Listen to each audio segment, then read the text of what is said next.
Igalang nyo ang inyong ama't ina, ito ang unang utos na may kasamang pangako, at ito ang pangako, giginhawa ka at hahaba ang buhay mo rito sa lupa. Amen?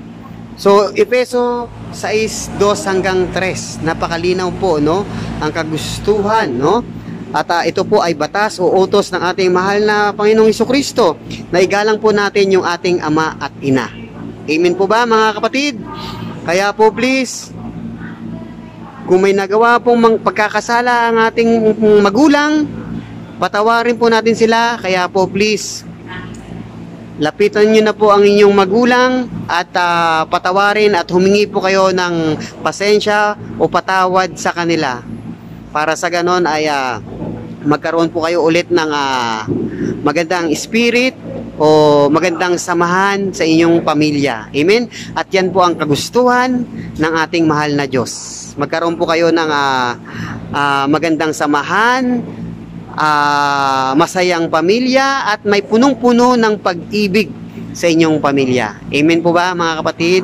Kaya po please, habang hindi pa po huli ang lahat, habang nandiyan pa ang inyong pamilya, yung iyong ama't ina, please, ibigay mo yung nararapat. Yung mahalin mo ng buong puso mo, ibigay mo ang pagmamahal mo. Dahil yan po ang kagustuhan ng Diyos. Amen? Habang hindi pa po uli ang lahat, habang kasama mo pa, please, mahalin mo. At kung may nagawa mong pagkakasala sa iyo yung magulang, please, lapitan mo na at humingi ka ng pasensya. Tandaan mo, kapatid, habang kasama pa, mahalin mo. Amen? Efeso 6:2 hanggang 3. Igalang nyo ang inyong ama't ina. Ito ang unang utos na may kasamang pangako. At ito ang pangako, giginhawa ka at hahaba ang buhay mo rito sa lupa. Amen? So napakilinaw po, no, ang gustuhan ng ating mahal na Diyos, no, ng ating mahal na Panginoong Hesukristo, na kung saan ay igalang po natin ang ating ama't ina at magkakaroon po tayo at giginhawa ang ating buhay at hahaba po ang ating buhay dito sa lupa, no? Na yun po ang kagustuhan ng ating mahal na Diyos. Amen?